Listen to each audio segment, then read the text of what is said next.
Добро вечер. Јас сум Васко Ефтов, емисијата во Центар на Канал 5 телевизија. Вие сте на вистинското место, почитувани гледачи, бидејќи во наредните 50 на минути и вие, и јас имаме право да знаеме вистината. Како викаат евреите, ако една работа се случи еднаш, тогаш се многу големи, да не речам огромни шансите да се случи и втор пат. Ако една иста работа се случи и втор пат, тогаш се нула шансите да не се случи и трет пат. Ова што се случи во четвртокот, се случи трет пат последните 15-16 години во рамки на Република Македонија. 99 година беше нападот на Американската амбасада, 2001 година беше случајот со Рачиново и во четвртокот беше она реакција по повод изборот на Тала Џафери. Тоа сите политичари, сите граѓани и сите меѓународни чинители во рамки на Република Македонија треба да го сватат како предупредување. Ако се случило 3 пати, тога се многу мали шансите или никакви да не се случи 4 пати, ако не се слуша волјата на македонските граѓани.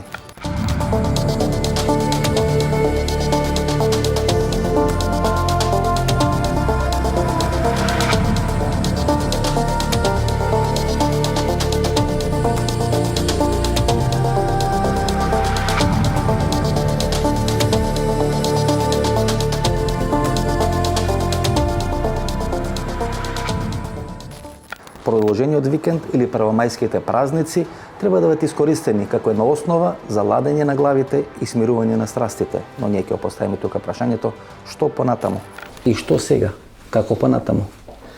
Значи, за размислувањето како понатаму мора да видиме како стигнавме до тука.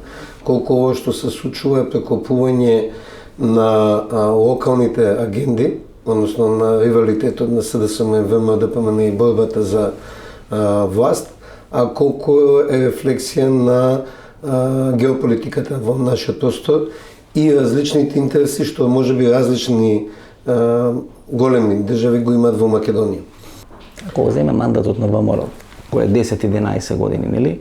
Во првите 8 години американците има одредена филозофија стабилност пред демократија. И нели една цела лепеза на лидери, од Орбан, па Вучич, па не знам Груевски, Бојко Борисов, завршувајќи доле со Ердоган, беа миленици на американската политика, беа миленици на Германија како најмокна европска држава. Одеднаш последните 2 години се менува таа стратегија и демократија доаѓа пред стабилност. И доаѓа од одредена нестабилност Унгарија, Србија, Македонија, Турција. Не, во последните години, ја мислам дека американската политика од секогаш била стабилност наспрати сето друго, посебно ако тоа што ја обезбедува стабилноста е проамерикански настоен човек. И тоа е дебатата во Вашингтон кој сега се случува, зошто одредени десничарски влади во наводници се финансират или се финансират нивни буткања, нивни рушења со пари на американските буџети, на американската администрација преку Сорос. Нели тоа е конфликтот кој горе се прави во Вашингтон? Значи, тоа е дел од проблемот што ние тука сме во конфузија, што се случува? Земјите што се на иста страна, да не зборам, во истите земји има раздвојување на политиките и тоа се рефлектира во Македонија. Еден мој пријател вика, јасно е кога некој доаѓа по да бара жена стројник, доаѓа еден стројник. Е нас проблемот што доаѓаат многу стројници, сите со различни пораки, мислам дека тоа не загови 3 години во оваа ситуација и тоа го отежнува излезот од оваа ситуација. Од една временска дистанца од 3 дена, веројатно треба да се поставиме прашањето и да направиме одредена мини анализа што нас де факто ни се случи во четвртокот или пред 3 дена по македонскиот парламент. Што всушност се случи во четвртокот? Во четвртокот се случи завршниот чин од драмолетката наречена насилна промена на власта во Република Македонија, односно ова беше завршеток на предизборниот инженеринг, на кој бевме сведоци 2 години, изборниот инженеринг кој траеше 2 недели со обидот на повторено гласање во ТРЦ да се смени изборниот резултат и на постизборниот инженеринг со кој се принуди политичката партија ДУИ да коалицира со СДСМ. Ова беше очекувано финале, затоа што режисерот, сценаристот на сето ова едноставно го поттикнуваше Зоран Заев на насилно преземање на власта. Вие сите сте сведоци дека дел од вашите колеги новинари секојдневно пишува, ајде Зоране, направи го тоа. Интелектуалците блиски до СДСМ го пишува и го кажува истото. Не само тоа, ако амбасадорите или најмогните амбасадори во Република Македонија хорски велеа, нема нови избори, очекуваме брзо формирање на влада, Тоа значи дека ти му веле на Зоран Заев, види, не смеш да разговараш, не смеш да одиш на лидерска средба, мора брзо да формираш влада. И се случи конечно целосно демаскирање на амбасадата на Соединетите Американски држави. Четвртокот е конечно демаскирање на амбасадата на Соединетите Американски држави, која прво, како амбасада нема право да дава своји оценки и своји видувања на настаните, туку треба да ги пренесува официјалните ставови на државата која представува. И второ, Американската амбасада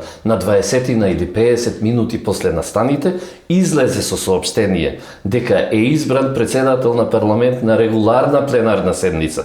Ќе го запрашам господинот Бејли, каде е записникот од кој тој виде дека е тоа регуларна пленарна седница, кој го водеше тој записник и колкумина учествуваа во работата на таа пленарна седница.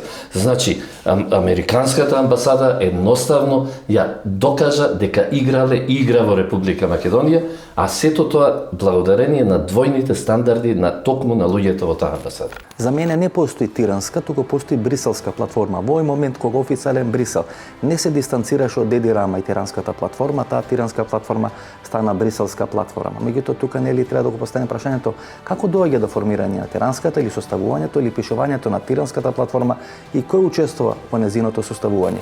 И сега доаѓаме до на тиранска платформа. И после тоа што се случи во четвртокот, ние веќе не можеме да говориме за тиранска, можеме да говориме за бриселска платформа, бидејќи очигледно стана збор за бриселска платформа, бидејќи ако Брисел не се дистанцира од тиранската платформа или од тоа што го прави Еди Рама, тоа значи дека го поддржува или застанува за тоа. Ако го видиме однесувањето на Брисел на 11 декември или по 11 декември, кај што не сака на победникот да му ја честитат победата, тоа ни госпоѓата Коцјанчич, ниту го госпоѓата Могерини не им честита на ВМРО-ДПМНЕ победа на избори, не го направи ни Зоран Заев до ден денес да честита победа, нели, 51-49, два пратеника победа, нели, е победа, а одеднаш и Брисел и Американската амбасада, нели, промптно му честитат победа на Тала Џафери, тоа остава многу голем простор за сомнеш. Јас верувам дека тиранската платформа е во добар дел олудие на Дуи да стане повторно релевантен. Значи, ја гледам таму себичен интерес на Дуи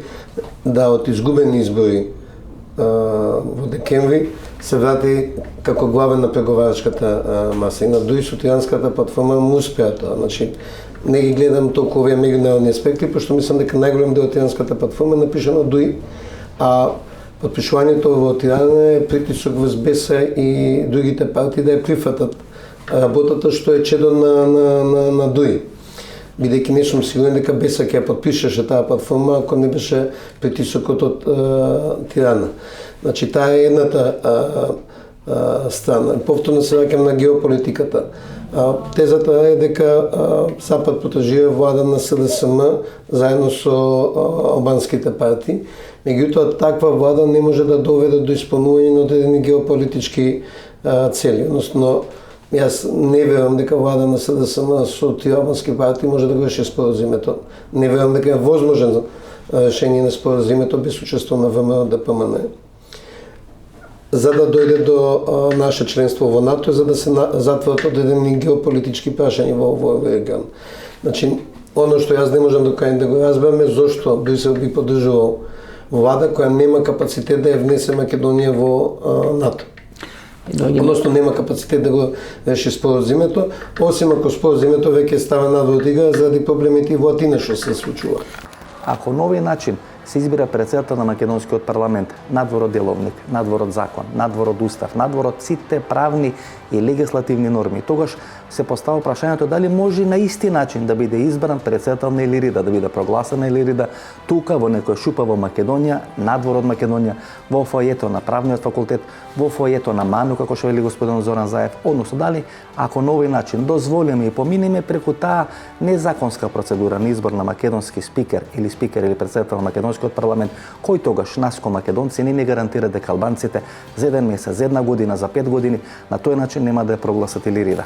Ако на овој начин се избира председател на македонскиот парламент во регуларна или редовна пленарна процедура, како што вели амбасадата, Кој гарантира дека во таква процедура нема да се избере или Рида, раководство на Илирида или било што друго во рамки на Република Македонија? Точно тоа, значи Зоран Заев не е свесен за тежината на она што го направи вчера, не е свесен дека со ова легализира нелегално избирање на председател на парламент, со ова легализира нелегални действија кои се спротивни на уставот, на законите и на деловникот на парламентот, со што им дава полно право на сонувачите на Илирида да го сторат тоа истото, да седнат во некоја просторија, да запеат една или две песни, меѓу кои може би и албанската химна, да кренат раце без записник, без ништо и да прогласат дека од денес ние сме собранието на Илирида, а тој е председател на тоа собрание. Со тоа Зоран Заев ја внесува Република Македонија во најопасниот период од незиното постоење. Страшно. Седа тамо 120 пратеници, од кои некаде 80 или 70 македонци. Ово им пее албанската химна. И како не се најде еден да се најде, да рече чекај, по Република Македонија, по таа химна гинеле луѓе, по таа химна се правила државата. Според ни се мене допаѓа или не ни се допаѓа. Да не беше народот, ки ни испеа химната, ки избереа председател, ќе направија подложка за Илирида или X некоја друга творба. Според мене, и ќе си поминеше кој што си помина све многу во државата. светски парламенти, пратениците на ВМРО ДПМН требаше да ги спречат, ако беше потребно, дури и физички, пратениците на СДСМ да го сторат ова што го сторија. Насилното изгласување на председател на парламентот. Не требаше да дозволат народот да биде тој кој ќе ги решава нештата. Пратениците на ВМРО ДПМН и Коалицијата за подобра Македонија беа внатре, стоеа настрана и присуствуваа на нелегалниот чин на прогласување на председател на некакво ново парламентарно мнозинство. Мораа да реагираат. Едноставно не беа на висина на задачата. Па јас не ја дава формулацијата дека се подготвува државен удар во Република Македонија или дека е на сцена државен удар. Тие веле дека е државен удар. Па како се спречува државен удар? И после се извинувате за луѓето кои се обиделе да го спречат државниот удар, кој вие не сте го спречиле. Најпрво, мораме да го осудиме насилството, како чин и како метод на решавање на нештата. Меѓутоа, доколку тие луѓе ги осудиме, затоа што се спротивставија на востоличувањето на Талат Џафери на местото председател на Собрание на Република Македонија на нелегален начин, тогаш ајде да ги осудиме и оние луѓе кои пред точно 15 години на Вејце загинаа затоа што тргна да го спречат тој истиот Талат Џафери со воени средства да дојде на власт во Република Македонија. Била дека првиот човек кој влага, или еден од првите кој влага во парламентот, е токму татко на еден од загинатите војници во Вејце 2001 година. Веројатно е, многу е веројатно, затоа што болката боли. Болката се уште боли. Има символика, затоа го кажам. Затоа и велам, има символика. Нашиот народ е повторпат сфрустриран. Господинот Заев мораше да ја знае фрустрацијата на собствениот народ. И народ. сега ќе се извинуваме за тие луѓе, Не. а овој пиштол носи тамо. Не. Значи пиштол у македонски парламент. Да се значи сите разбереме. ние знаеме кога влагаме во влада, во парламент, Да се во локална разбереме. пиштол извади човек. Она што се случи во четвртокот во македонскиот парламент е обмислено сценарио за крвава разврска.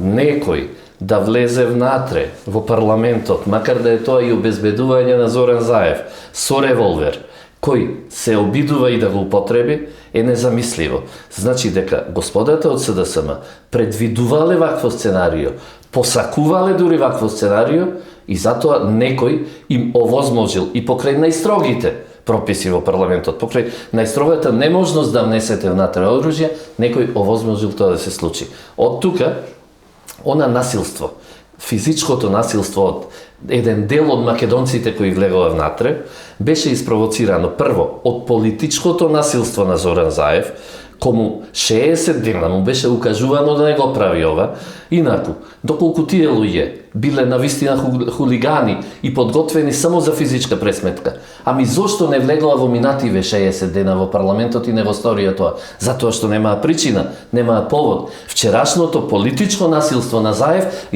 го предизвика физичкото насилство на тие луѓе, кое беше дополнително, значи интензивирано со оружјето во рацете на телохранителот на Зоран Заев. Република Македонија, како и целиот свет, страда од двојните стандарди.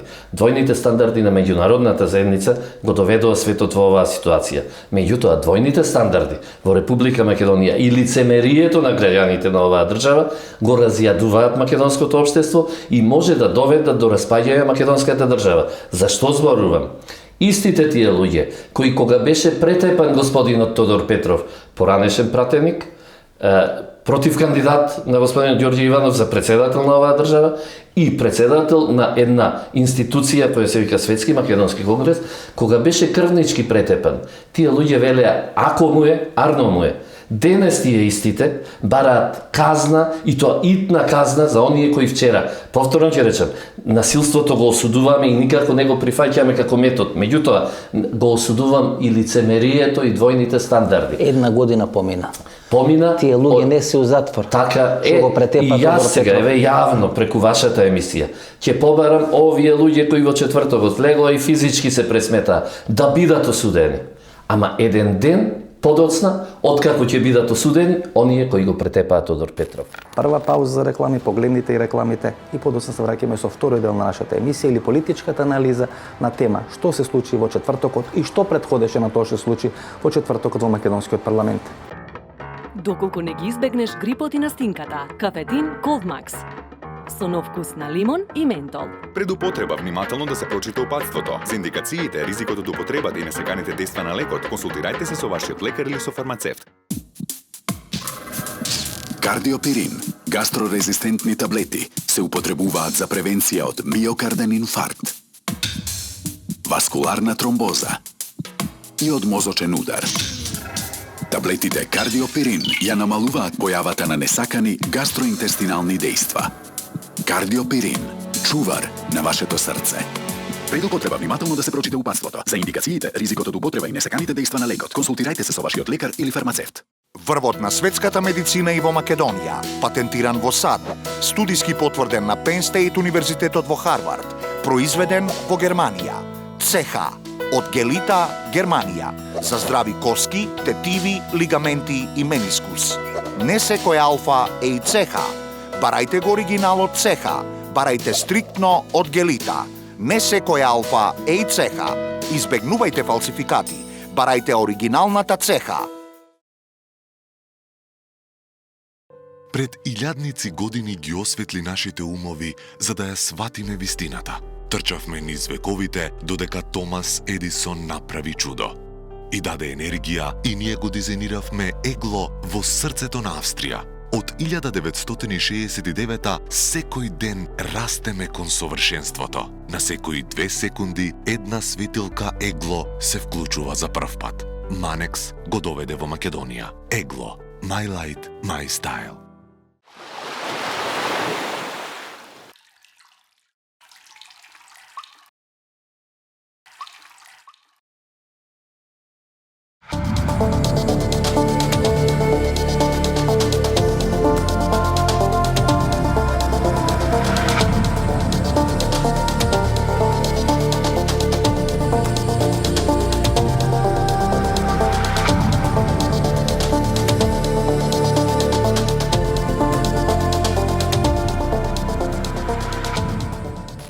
Како одбран тајмингот или времето во четвртокот да се случат тие настани кои се случува во македонскиот парламент.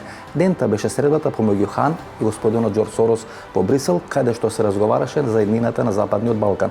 Истиот ден беше ослободен Рамуш Хариденај од затворот во Франција и треба да биде екстрадиран на територијата на Косово или територијата на Република Албанија. Истиот ден беше оној ракометен надпревар на Вардар во салата Ајана Санданска. Значи, всушност се сметаше на одреден продолжен викенд, на одредено спласнување на странците, на некој му требаше одредена ескалација пред посетата на господин Хојхи на Република Македонија денес во недела и утре понеделник. Интересно во четвртокот Груевски е во Виена, Али Ахмети не е во собраниската сала. И се случува тоа што се случува. Значи, тие се коинциденциите што Дилемите што лебат. Што остануваат. Дали имало одредена предвидливост дека работите ќе се случат, дали пред Великден, дали пред 1 мај, бидејќи Платформата е на Божик, тиранската платформа, ние сите очекувавме на Великден, не е на Великден, туку е на неколку сати пред Вејце, значи пред 16 годишнина од Вејце, нели најгрозоморниот масакар во војната 2001 година, тоа е на 28, ова се случува на 27 април, значи еден ден пред Вејце. Мислам дека деумно е планирање на ефектите на настаните, земајќи во обзир дека сме пред продолжени викенди, што не води во две ситуации, да има пасивизација, пошто не може лесно да се соберат луѓето на протести, а од друга страна се поизложени на медиумско влијание, пошто се дома и повеќе дигестираат, повеќе информации добиваат. Мислам дека Тој ден беше надпреварот Вардар. Мислам дека делумно е овлекување на можноста за масовни протести со такво планирање пред продолжени викенди. Втора, граѓаните зашто се дома можат повеќе да ги следат информациите и повеќе да допре пропагандата на едните или на другите. И најавена посета на Хојти на Република Македонија на 1. Тоа е дополнително, иако тука во основа мислам дека се разликуваат проценките, дека сите ќе чекаат на разрешница после доаѓањето на Хојтли, иако на Хојтли доаѓањето може да носи нека друга разрешница. Ќе видим. Бидејќи нели изјавите на Заев или изјавите на луѓето блиски на Заев беа дека треба да го дочекаме со избран председател на парламентот, господин Хојти, и од изборот на председател на парламентот да тече рокот од 10 дена, кај што тој ќе го информира председателот на државата дека обезбедено и склопено ново парламентарно мнозинство, нели? Добро, меѓутоа повторно доаѓаме до проблемот дека мандатот мора да биде доделен од Иванов.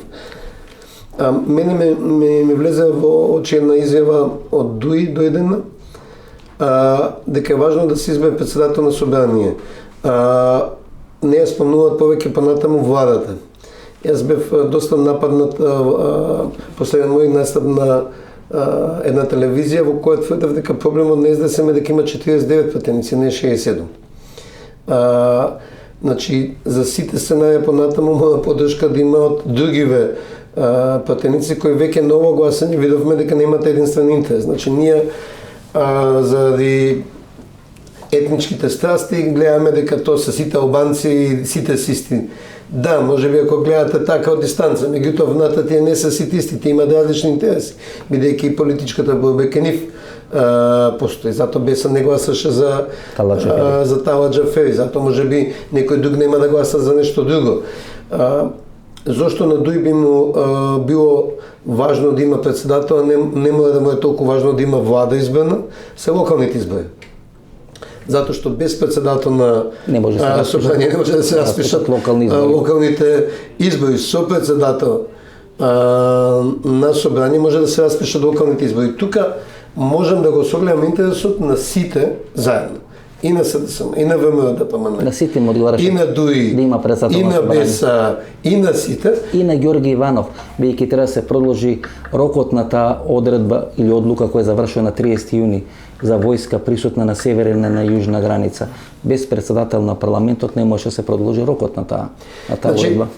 Локалните избори се од огромно значење за сите политички партии. Ние можеби не ги доживуваме така, меѓутоа за многумина во политичките партии локалните избори се поважни од националните избори, пошто тоа се градоначалници, советници, директори на училишта, целиот образовен систем, јавни комунални предпријатија. На крајот новиот модел на политичка битка е да се освојат локалните средини. Тоа што случува во Македонија, референдумот Гевгелија, најавениот референдум кој не е распишан во Валандо, други референдуми кои се во источна Македонија, кај што вие преку локалната власт ќе покажувате некооперативност.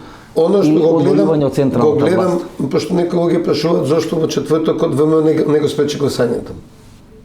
Може сакаше да биде. Може би вака им одговара на сите 8 подценувањето дека сепак има толпа надвор. А толпа не во негативна смисла, толпа во смисла на емотивна состојба која веќе никој не ја контролира. Пошто јас мислам дека можам да видам интерес на сите политички партии да има председател на собрание, без разлика кој ќе биде председател на собранието, кој би ги распишал. Локалните избори би ни спречил да влеземе во еден нов вакуум.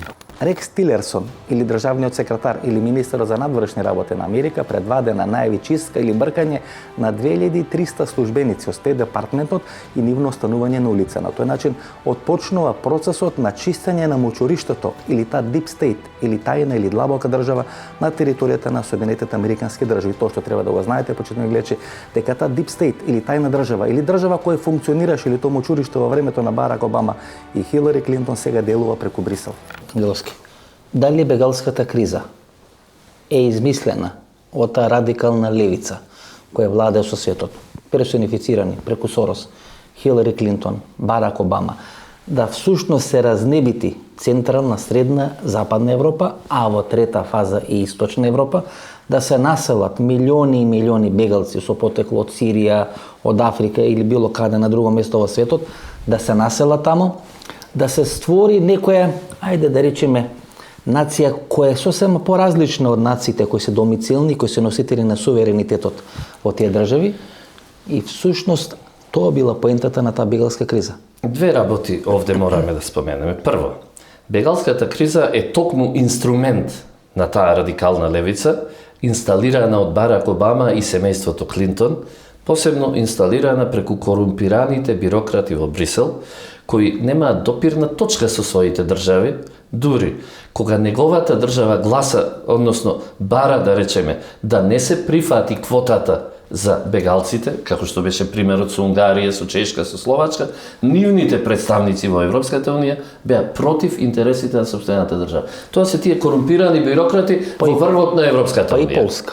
И Полска, вие сте сведоци дека полската држава не го сакаше Доналд Туск за понатамошен председател, меѓутоа, тоа се тие корумпирани, отуѓени бирократи во врвот на Европската унија кои се остаток од времето на Клинтон-Обама ерата.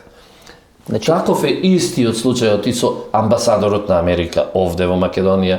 Таков е случајот со уште неколкумина амбасадори кои се наоѓаат, американски зборувам, во нашето обкружување и кои работат на своја рака. Зошто?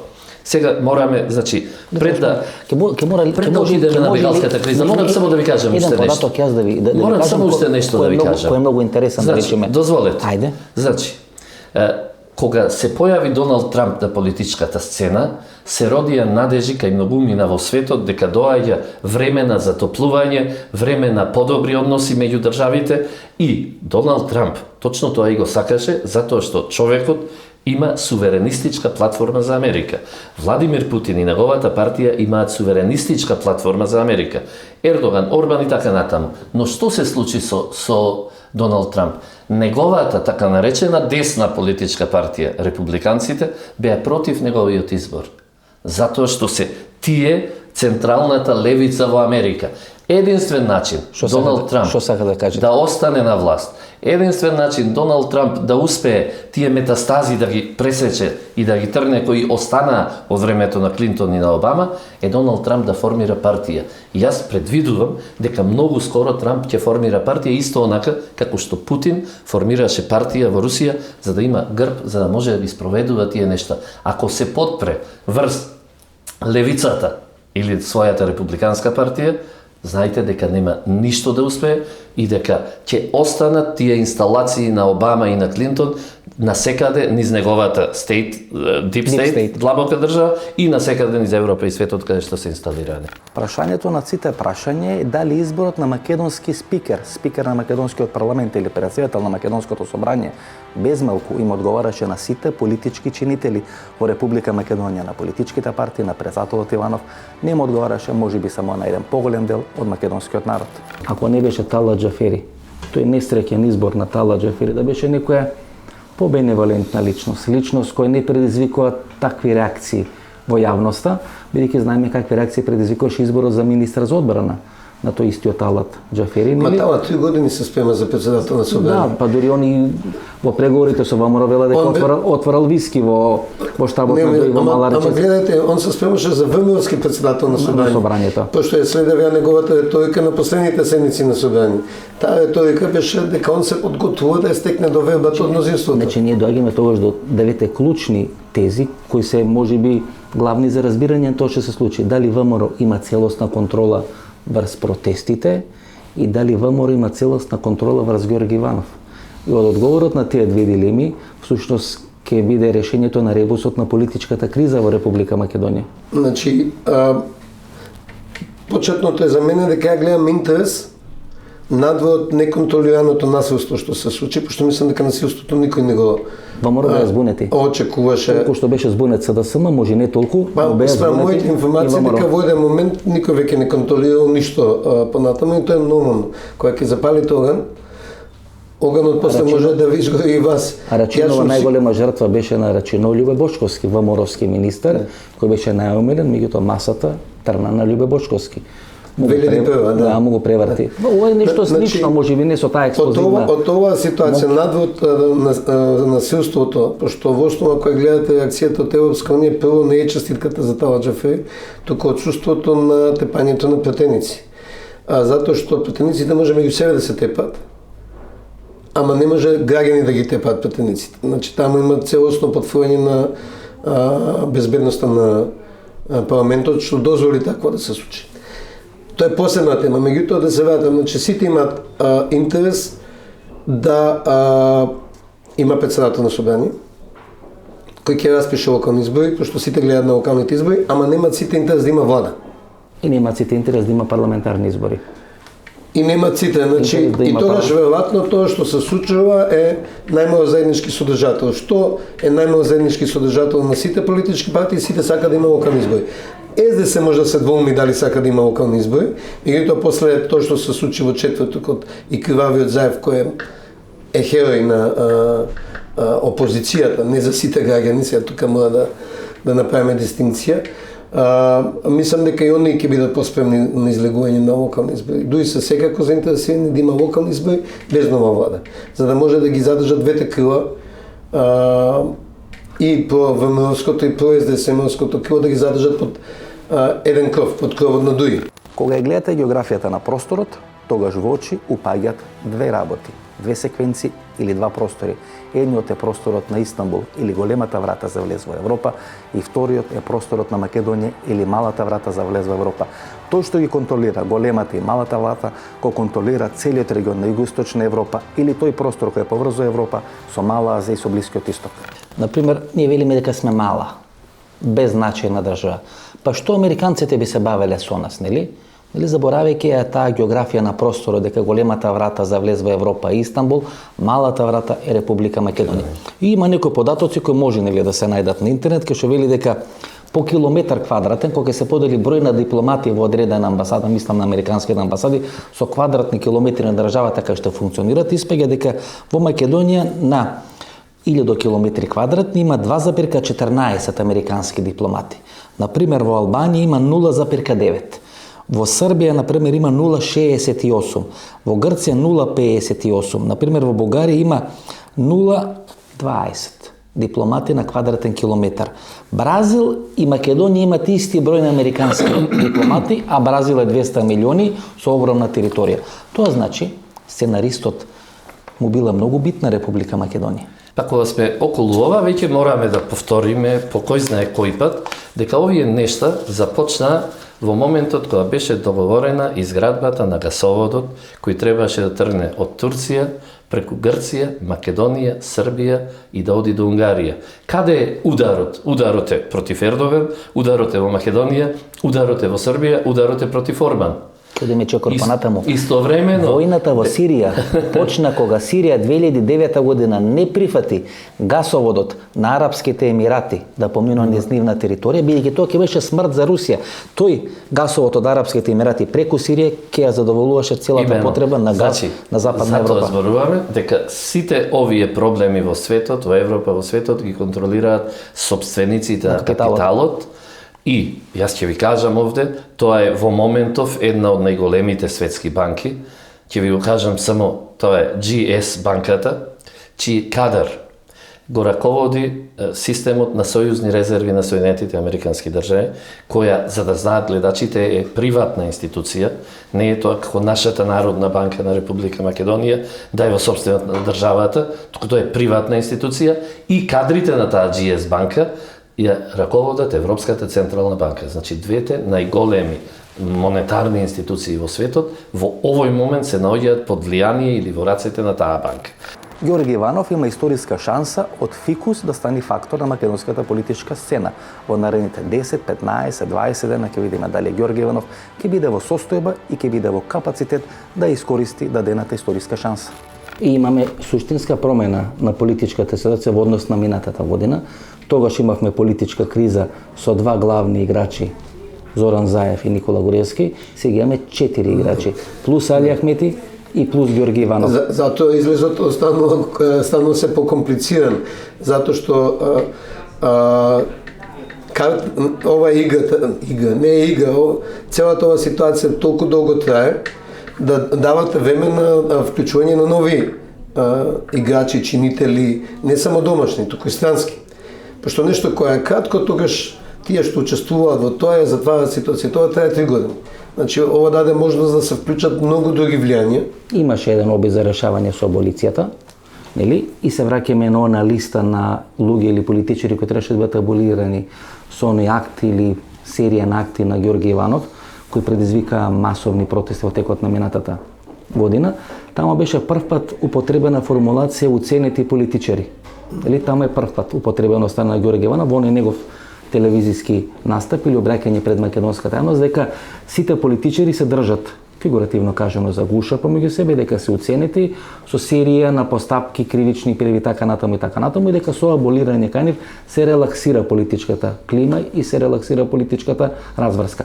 Вториот пат употребување на терминот уценети политичари, кога него дава мандатот на Зоран Заев, и вели дека уценети се со одредена платформа направена во туѓа држава. Значи, Георги Иванов сега се обидува да направи континуитет аболицијата, кон негово делување како врховен командант и председател на Република Македонија, аболицијата и недавањето мандат на Зоран Заев со објаснување уценувани. Да се вратам на првото прашање за контролираноста на одредени фактори. Значи, ние сме склони да мислиме дека ово или оно е контролирано од ово или од оној, бидејќи не веруваме дека не можеме самите нешто да смислиме. Јас верувам дека секој човек може нешто сам да смисли. Прво за протестите. Јас верувам дека и шарената револуција и сегашните протести на заедничка Македонија, колку да на нив има членство на првите на СДСМ, колку на вторите да има членство на ВМРО, да правиме, меѓу нив има значителен дел на луѓе што во претходните не беа СДСМ, а во овие сега не се ВМРО ДПМН. Значи, едно од потворањето на разбирањето на меѓународната заедница, дека тоа што протестира надвор не е само небањат и кои веќе термини се користат и јавна администрација која се подпишува за излегување, кога на претходните протести немаше исто од други градови јавна администрација која се... Дека таму има и независен револт и независен капацитет кој ВМРО не може да го контролира, што се покажа во насилството. Бидејќи насилството таму го направија луѓе кои тешко може да се стават во ово што е командна линија на ВМРО ДПМН. Знаете кој е оној даминг гамбит на ВМРО? Значи, ВМРО ДПМН малку им одговарат протестите и малку им одговара Георги Иванов, бидејќи тие ги враќаат од мртвите после 11 декември и неправењето на влада со ДОИ. Значи, на некој начин им одговара и ги враќа од мртвите и ги носи во една активна политичка ситуација. Но во време на протестите ВМРО ДПМН го прави манифестот кој му го доставува до сите политички партии. Во основа манифестот е правење на широка влада. Мојот став како што е мојот став дека платформата е платформа за спас на ДУИ, манифестот е со употреба на клучните зборови кои горе-доле се вртат околу спорот за името, е манифест за широка коалиција. И сега доаѓаме до клучното прашање. Мисли некој дека Георги Иванов ќе им даде мандат на ВМРО ако таму има луѓе кои не се откажали од тиранската платформа? Се лаже. Значи, ако не му дава мандат на Зоран Заев, нема да му даде мандат на Никола Груевски. Гледате, одеднаш луѓето кои протестират и Георги Иванов, кои ги враќаат, условно речено, од мртвите ВМРО ДПМН, им стануваат проблем на договарање на ВМРО ДПМН со СДСМ, кој можеби за затворени врати се случува во моментот. Само да се врата малку на Тиранската платформа, значи најголем дел од текстот на Тиранската платформа се пасуси извлечени од различни оценки и евалуации на Охридскиот рамковен договор што беа правени во претходниот период од кабинетот на Муса Џафери, од секретаријатот за рамковен договор. Случајно имам информации, таа е пишувана во тетова и пишувана од експерти, не е пишувана од политичари.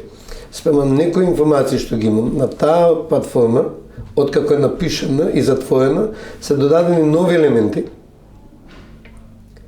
Например, геноцидот, Да. кој никој никогаш не ги спомна.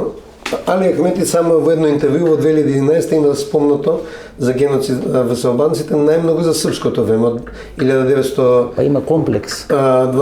Има комплекс бидејќи го смета српски човек. И он има потреба, и он има потреба нели да се дистанцира од србите. Само еднаш во интервју за 10 годишнината на рамковиот договор е спомната таа. И меѓу редови во Телеграф беше објавен текст на еден месец пред изборите лани дека во дворот на неговата куќа се најдени коски кои укажуваат на некаков геноцид. Значи он неколку пати ја повторува таа теза и јас сум ја чул таа теза од претходно лично Али Ахмети. Меѓутоа, спрема моите информации, таа не била во првичниот текст.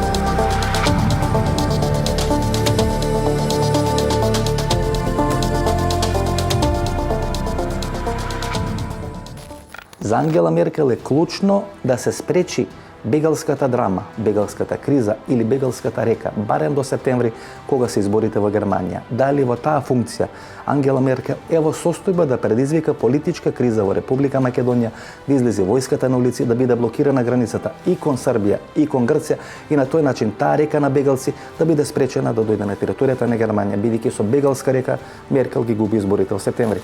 Можеби дојавме до суштината на нашиот македонски проблем, а тоа е ние сме малата врата за влез во Европа. Ако големата врата, Истанбул, ги пушти бегалците, тие мора да поминат преку малата врата. Ако поминат преку малата врата, се само 1000 километри од Виена и некаде до 500 километри од Берлин. Меркел има потреба од бегалците, но бегалци какви што таа сака, а не какви што ќе пратат. Тоа е едно. И второ, Меркел у септември чекат избори. Ако има бегалска криза, Меркел ги губи изборите. Значи на Меркел е неопходно да ја спречи да стави брана на таа бегалска криза на територијата на Република Македонија. Дали Германија има интерес од продлабочување на политичката криза и дополнително дестабилизирање на Република Македонија преку проект Северозападна Македонија, кај што било Тетово, Теута Арифи, таков некој модел, преку господинот Зијадин Села, кој ги радикализираше своите ставови и своите барања, да има дестабилизација во Македонија, војската да остане на границите и да не може да проаѓаат бегалци на Македонија. Има ли Германија интерес од тоа? Видете, во суштина, ова сето е обидот да се затвори јужното крило на НАТО. Тоа е суштината. Тоа е суштината. Јужното крило на НАТО, кое треба нели да тргне од Брисел, да оди низ Европа, преку Македонија, Бугарија, Турција, се до Афганистан, до Ирак, до Иран, до онаму до каде што НАТО треба да допре. Но истовремено, јужното крило на НАТО реверзибилно е зелената трансферзала. Значи, пак по тој пат доаѓа радикалниот ислам во Европа. Значи, од Афганистан, од Ирак, од Иран, движејќи се преку Турција, Бугарија, Македонија, радикалниот ислам треба да навлезе во Европа. Со хероинот. Значи, оваа влада на Република Македонија, не сакајќи да го промени името, не овозможи да се затвори јужното крило на НАТО. Зоран Заев е подготвен да го промени името на државата, за да и се овозможи на Грција да дозволи наш прием во НАТО. И сега сите велат, ама страшно, за да се смени името се потребни 81 пратеник. Точно. Меѓутоа, целта на Зоран Заев и на владата која треба да ја формира не е да собере 82 пратеника за промена на името, затоа што тој знае дека тоа не може да го стори. Неговата цел е, исто како во 2004 од позиција на власт, да распише референдум дали македонските граѓани се за промена на името заради влез во ЕУ и НАТО, кој од позиција на власт ќе го пропагира и доколку е потребно ќе го фалсификува и како камен околу вратот ќе ни го обеси нам на македонските граѓани. Потоа може и да се распушти таа влада. Потоа може и да се распушти собранието. Потоа може и да се одржат нови избори. Но Зоран Заев ќе ја заврши задачата. Ќе одржи референдум на кој ние, според неговиот фалсификат, ќе се изјасниме за промена на името. Кој и да дојде на власт од оние несуверенистички партии, кои велат дека народот на референдум ќе каже, ќе мора да го промени името. Затоа што притисокот од меѓународната заедница тогаш ќе биде двојно поголем, ќе ти речат вака. Извини ти, Васко Ефтов велеше дека на референдум народот ќе одлучи, а јас ќе ја прифатам одлуката на народот. Еве, народот одлучи на референдум, промени го името. Значи, играта е малку по-перфидна отколку што изгледа вака. И затоа сите изгледаат неуплашени, затоа што не може Заев да стори ништо, бидејќи нема 80 пратеника. Заев може да стори се со фалсификат на еден таков референдум со прашањето за името. Георги Иванов вели имало еден телефонски повик и тој телефонски повик ја спречил коалицијата помеѓу ВМРО, ДПМН и ДУИ. Тука се поставува прашањето дали постоеле два телефонски повици и дали тој телефонски повик од Вашингтон кој требал да ја минува или да одобри коалицијата на ВМРО, ДПМН и ДУИ дошол или не дошол. Бидејќи имате комуникација со Ахмети, имате комуникација со политичките партии во Република Македонија, има една шпекулација која не е објавена во јавноста, меѓутоа во оние високи политички кругови се говори и се раскажува дека всушност постојат два телефонски позиви. Георганов вели дека еден телефонски позив ја спречил коалицијата помеѓу ВМРО, ДПМН и ДУИ. И еден што не дошол, јас имам чујам. И еден кој дошол пред тоа да биде направена коалиција на ВМРО, ДПМН и ДУИ. Телефонскиот позив кој ја спречил коалицијата е од Скопје, телефонскиот позив кој требал да ја направи од Вашингтон. Имате ли слушнато за два телефонски позиви? Ја имам само дека не стигнал тој од Вашингтон, а требало да стигне Амин за коалицијата. Дека било договорено дека требало да... Да, и дека тоа што се чекаше до последен момент е дека некој Вашингтон ќе аминува новата коалиција, ама тој повик не се случил. Да, се случува период нели кога се инаугурира Доналд Трамп, тој е само 3 или 4 дена избрана таа функција, односно 7 дена, нели. Коалицијата крајниот рок е 28 јануари, Доналд Трамп е на 20-21 јануари, значи 7 дена пред тоа да се случи. Една од конфузиите во нашата политичка криза е конфузијата што се случува во големите центри, значи и во Брисел и во Вашингтон. Најдобра илустрација за конфузијата е дека Стејт департментот го поддржува извештајот на ОПСЕ за референдумот во Турција. После неколку сати Трамп честита на Ердоган за успехот на референдумот. Значи Стејт департментот и Трамп во еден ден се наоѓаат на две спротивни страни. Не може да честитате и на Ердоган и да го поддржите извештајот на ОПСЕ кој вика дека референдумот има низа слабости. Има многу слабости. Најблаго речено. Добро, господине Клековски, например. Ако тоа се случува таму за толку големо прашање, значи Македонија тотално небитно, ние кај нас одлучува веројатно на некое трето ниво во Стејт департментот. Ако таква разидување на политиките меѓу Белата куќа и Стејт департментот се случува на едно такво важно прашање како Турција, можам да замислам која е конфузијата која се пренесува заради таква конфузија во големите центри, која е конфузијата што настанува тука. Секоја нормална политичка логика вели дека треба да се одржат предвремени избори ова есен како решение на политичката криза. Тука има неколку дилеми, има неколку прашања. Како прво, кој ќе го даде името на новиот технички премиер?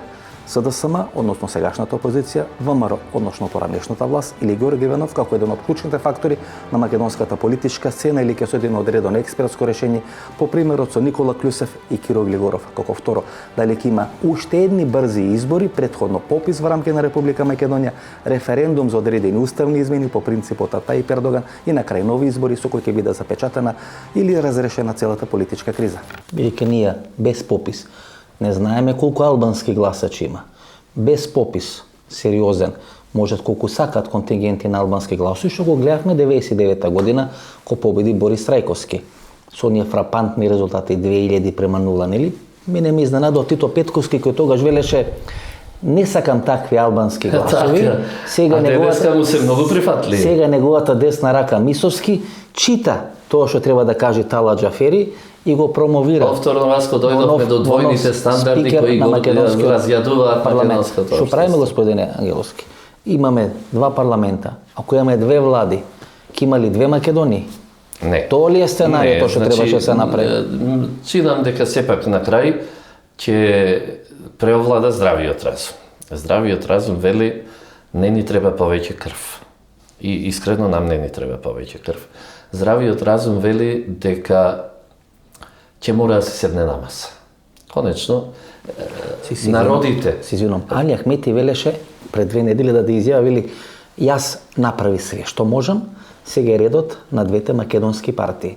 Тоа, политички сватено, значеше треба да има лидерска средба. Гледате која харанга беше направена против Али Ахмети од овие медиуми финансирани од Сорос. Го растурија. Значи... Не само што го растурија, туку на еден ден пред тоа што се случи во парламентот, на 2 дена, на еден ден пред тоа, му ја пуштија повторна аферата со Дојче или со Маđar Телеком и така натаму. Дополнително да му речат, види, мора така. Тоа е тоа гласаш. политичко насилство кое се врши веќе 3 години. Насилство засновано врз уцена, користејќи незаконски стекнати преслушувани разговори. Знаете ли што значи за еден криминален тип, криминоген тип, да има во своите раце разговори на политичари, на бизнисмени, на луѓе кои нешто значат во општество, на новинари. И тој да почнува да ги користи. А ми се сеќавате вие дека господинот Црвенковски го имаше истиот инструмент во своји раце пред 15-16 години. Имаше такви преслушкувани одговори. И тој, иако ние не се согласуваме, може би во нашата политичка идеологија, меѓутоа тој имаше право на избор. Дали ќе остане политичар и да ги изгуби изборите, или ќе стане криминоген уценувач за да ги добие изборите. Бранко Црвенковски, таков како што е, се одлучи да биде политичар, а не криминоген уценувач. Зоран Заев се одлучи за ова второто. Сметајќи дека е ова некоја селска задруга, селска игранка, на која можеме на девојките на 3 или 4 наеднаш да им намигнеме, а на крај да отидеме со една. Не може.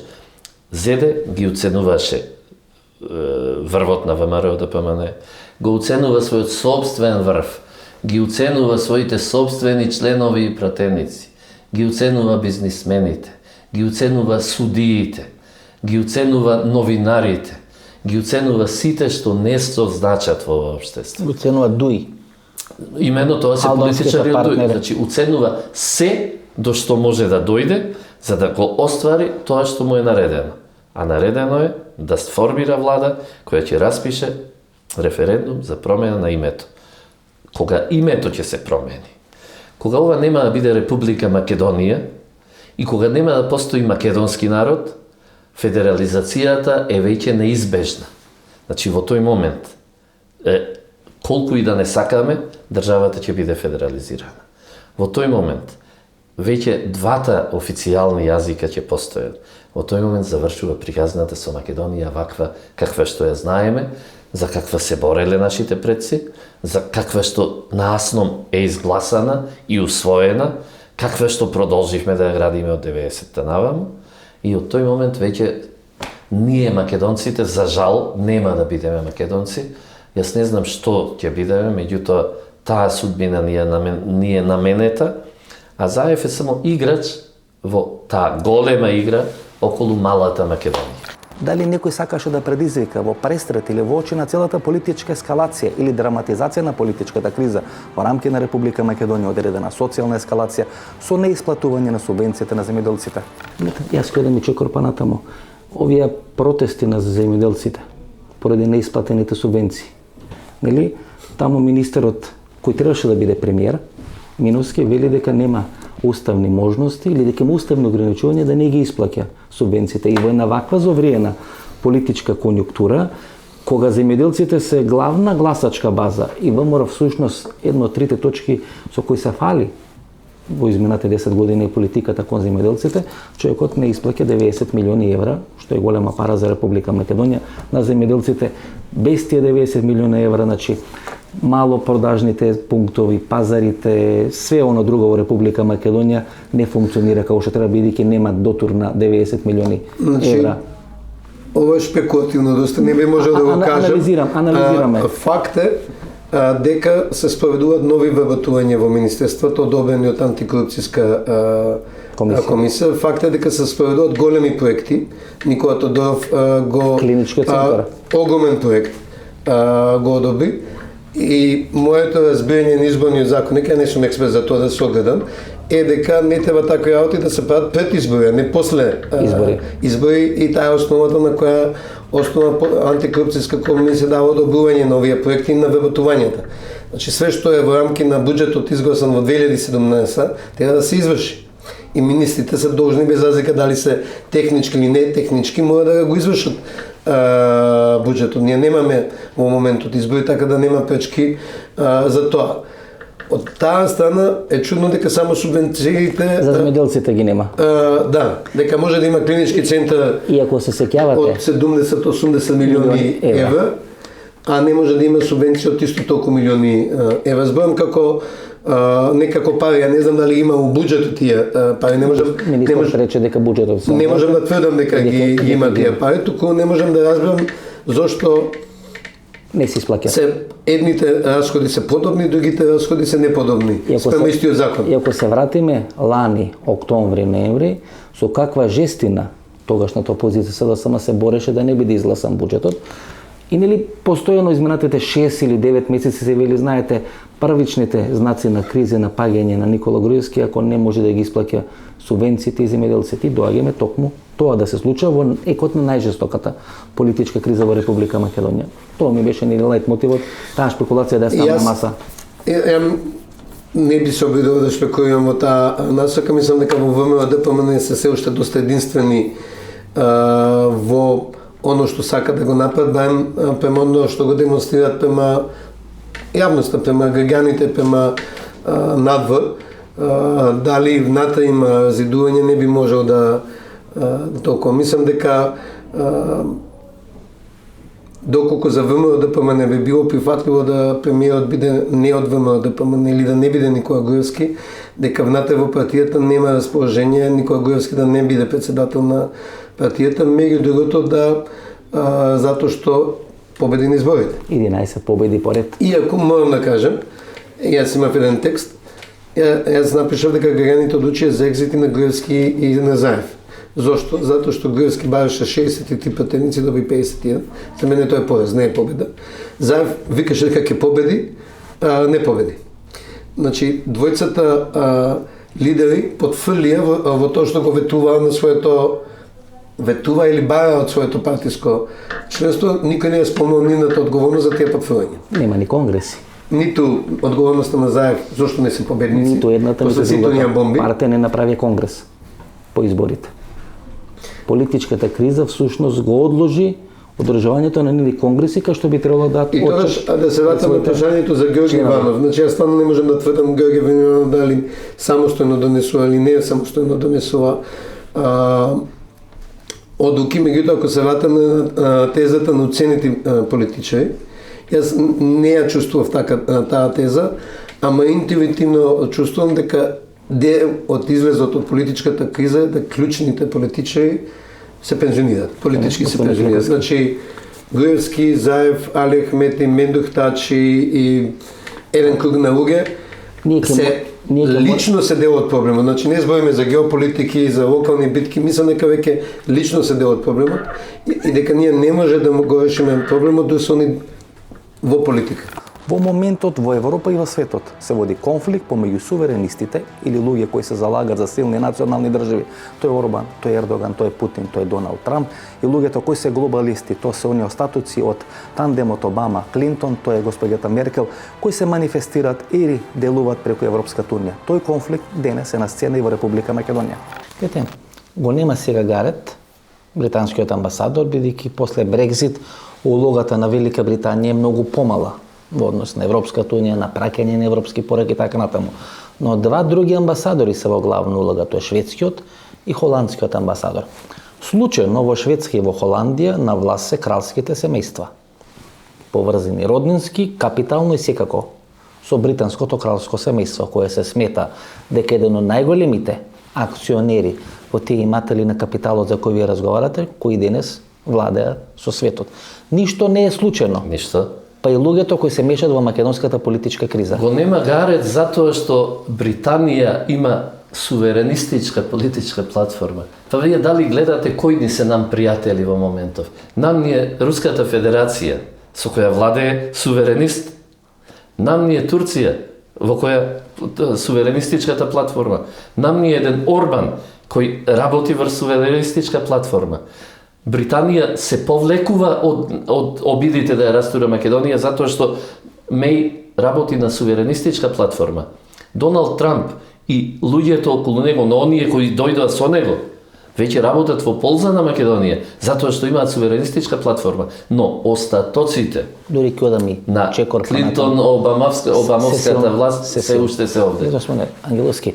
Дури Франција и Италија не се меша толку во внатрешните односи во Република Македонија. Пазите, Италија, кој беше едниот од краците на чадорот, ко се смени Ренци, ко дојде на нова политичка гарнитура, Италија страмежливо вели ние ќе ставиме вето, дали ќе стават ќе видиме колку ќе бидат уцените така натаму и така натаму, но Италија и Франција велат ние не се согласуваме со санкции кон Република Македонија. Ќе видиме дали сега ќе ги притиснат, ќе ги уценат нив или ќе ги натераат тоа да го прават. Значи, ниф и да ги притиснат, тука е секогаш нашиот најголем пријател во Европската Унија, тоа е Унгарија, која нема да дозволи ќе стави вето, значи да бидете сигурни. Ќе одат на билатерални, значи ќе одат на билатерални. Да, тоа ќе на поединечни некакво вето поставување, кое повторно ќе ја покаже само нивната немоќ и играта која 3 години ја играат со Република Македонија. Инаку, во овој момент, да речеме, радикалните социјалисти се на власт во неколку држави од Европската Унија, тоа е Франција, тоа е Италија, и тоа е Албанија, која интересно се повеќе станува национал-социјалистичка власт. Значи, социјалистичка партија која се занимава со националните прашања на албанците во сопствената и во туѓите држави. Тоа наликува на национал-социјалистичката политика која ни е многу позната од времето до 30-тите години во Германија во тоа време. Значи, мораме да бидеме свесни што нас не окружува сега. И не е случајно што го повторувам јас тоа повеќе пати. Значи, знаете ли дека прв председател на Европската комисија, на Европската Унија, телото кое сега одлучува за напредокот на Македонија, прв председател на таа комисија, кој 9 години бил председател, е господинот Валтер Холштајн. Човекот е правен експерт, кој го подготвил пактот меѓу Хитлер и Мусолини, човекот кој на 23 јануари во Рошток одржал говор на кој барал анексија на Австрија и окупација на Чехословачка. Значи, човек многу близок соработник на Хитлер. Тој е првиот председател на Европската комисија. И сега можеме да зборуваме за една национал-социјалистичка платформа на врвот, повторно ќе речем, на отуѓениот бирократизиран врв на Европската Унија. И доказите ви се тука, зошто таа Европска Унија, тој врв, тој бирократизиран врв, го поддржува фашистичкиот десен сектор во Украина. Зошто ги поддржува ставовите на фашистичката златна зора во Грција во однос на нашето име? Зошто не се дистанцира од Еди Рама? Зошто не се дистанцира од национал-социјалистичката платформа на Еди Рама? Затоа што припаѓаат на една иста национал-социјалистичка матрица. Господине Ангеловски, видите, изборите беа на 11 декември. Неколку дена после тоа пресконференција има господјата Коцијанчич. Ја прашуват зошто не честитате на победникот на изборите во Република Македонија. Таа вели, ние не честитаме на победник на избори, кои беа од нивна страна прогласени за легални и легитимни, честитаме на тој што ќе формира владата. Ние сега знаеме и гледаме зашто било тоа така. Дека победникот нема да ја формира владата. Ниф и тогаш, на 11 декември, на 12 декември, им беше јасно. Одам чекор понатаму. Ниту Зоран Заев до ден денешен му нема честито на Никола Груевски победа на изборите на 11 декември. Дали ќе формира влада Груевски или нема да формира е второстепено прашање. Поразениот му честита на победникот на изборите. Два пратеника. Ите, некој долго време работел на тоа. Ода ми чекор 3 понатаму. години се водеше битка Еди да Рама. се разнебити ВМРО ДПМН, да не добие доволно гласови за да се формира антимакедонска влада. Еди Рама, спонзор на тиранската платформа. Во моментот кога Брисел не се дистанцира од тиранската платформа, таа веќе не е тиранска, таа е бриселска платформа. Гледате, тие кои не честитаат, Именно. не почека ни 2 сати му честитаа на Талат Джафери. Точно, тоа е тоа што го реков. Значи, таа е играта околу Македонија, таа е таа крајна радикална левица која сака да ги разнебити државите, националните држави со национални вредности и да создаде не нов светски поредок, како што некој сака да рече. Новиот светски поредок подразбира постоење на национални држави кои би биле распоредени по сфери на влијание. Не, денес се сака да се воспостави нова цивилизација. Не случајно јас на предизборните митинзи говорев за 3 свети битки кои стојат пред нас. Првата, битка за нашите деца, втората, битка за нашите семејства и третата, битка за нашите држави. Не зборувам само за Македонија, зборувам за секаде. Зошто? Прво, се удира по младината, за да со дрогата и со хомосексуалноста младината биде уништена. Второ, се удира по семејството како основна клетка на едно општество и на здрава држава, затоа што се дава можноста за истополови бракови, за посвојување на деца. Тоа е удар врз семејството, за да на крај се удри врз државата. Кога вие ќе немате здрава младина, кога вие ќе немате здраво семејство, вие не може да имате држава. Распадот на државите ќе значи постоење на луѓе кои прво нема да знаат дали се машко или женско, второ нема да формираат семејства од традиционалниот тип, трето нема да имаат свое етничко потекло, тоа ќе бидат луѓе зомби кои само ќе се движат и кои ќе работат за собствениците на капиталот да го зголемуваат својот капитал.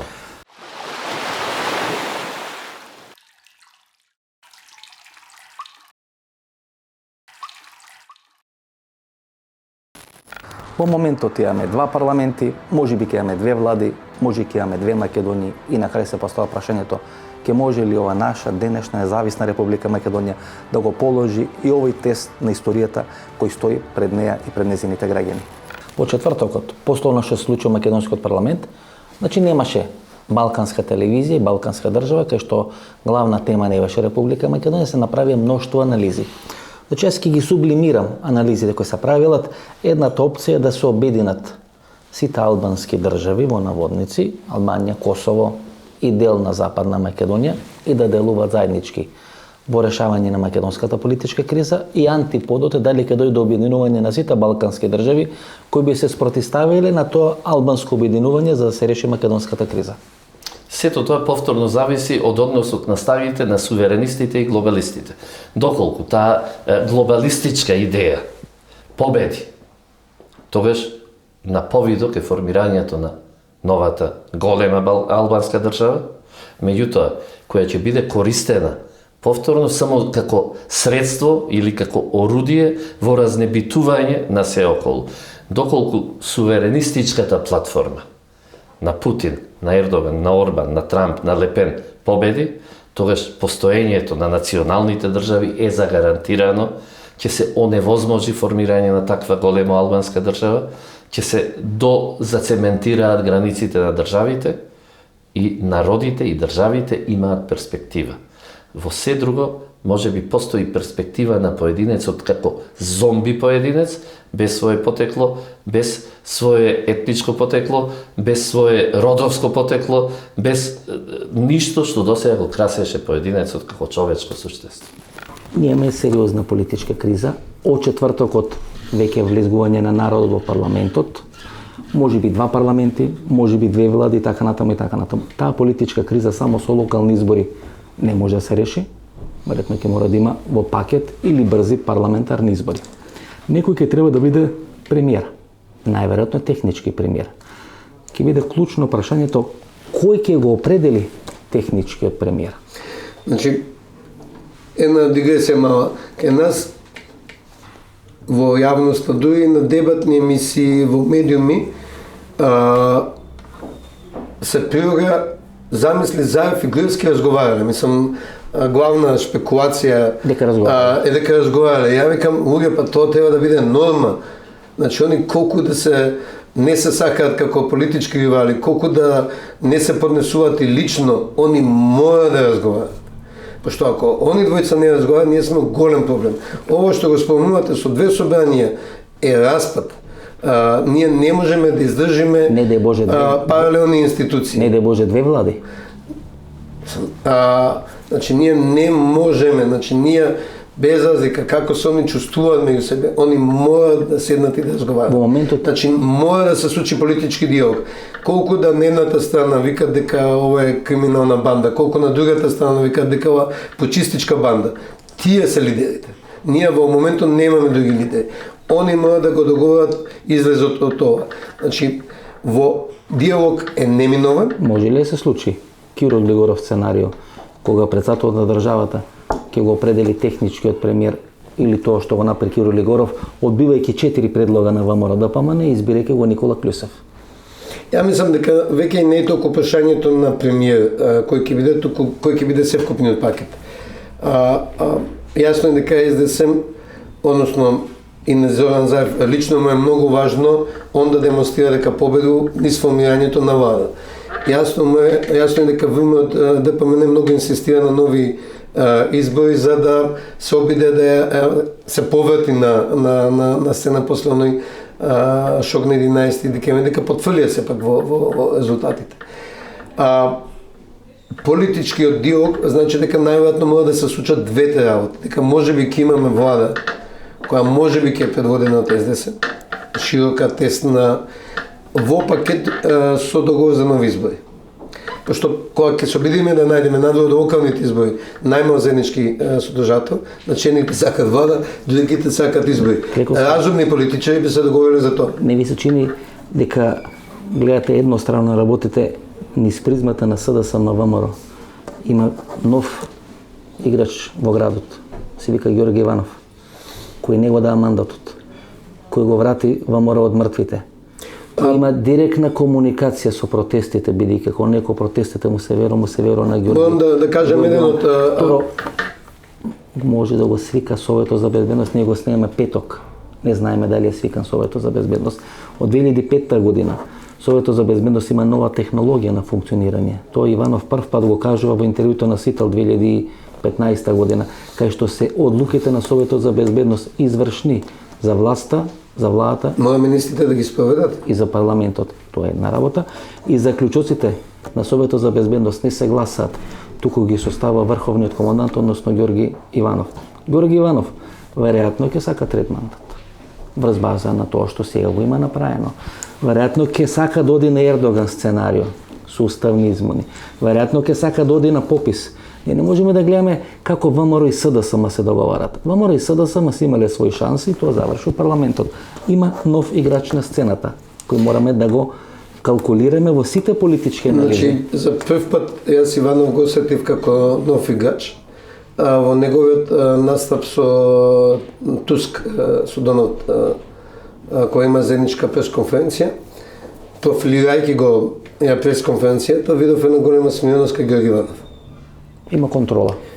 Голема смиреност. За разлика од изјавите за време на аболицијата, кои беа доста невозни, доста конфузни, за разлика од тога се може да видиме една стабилност и една смиреност, што ми укажа на тоа дека Иванов верува во ова што го прави.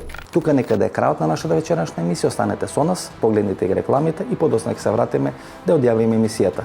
Малпигија е маргината, или позната како ацерола, исклучително богата со природен витамин С и потекнува од Барбадос. Сега ацеролата е достапна за сите. 100% природен витамин С. За деца и природен витамин С за возрастни. Затоа, за моите најблиски, јас одбрав. Ацерола алкалоид. Таблети за чвакање со природен витамин С и неодолив вкус. Од сега во ново блистер пакување. Врвот на светската медицина и во Македонија, патентиран во САД, студиски потврден на Penn State Универзитетот во Харвард, произведен во Германија. ЦЕХА од Гелита, Германија, за здрави коски, тетиви, лигаменти и менискус.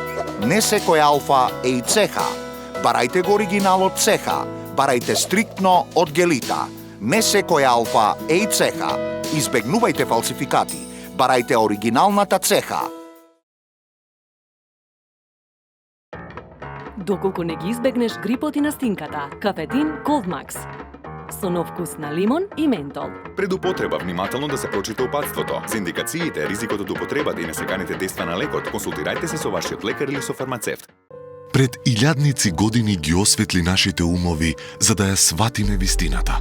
Трчавме низ вековите додека Томас Едисон направи чудо. И даде енергија и ние го дизајниравме егло во срцето на Австрија. Од 1969 секој ден растеме кон совршенството. На секои 2 секунди една светилка егло се вклучува за прв пат. Манекс го доведе во Македонија. Егло. My light, my style. Ова беше емисијата во Центар, јас сум Васко Евто, почитувани гледачи, ние се гледаме идната недела во истото ова време. Пријатно вечер Македонијо, каде и да си.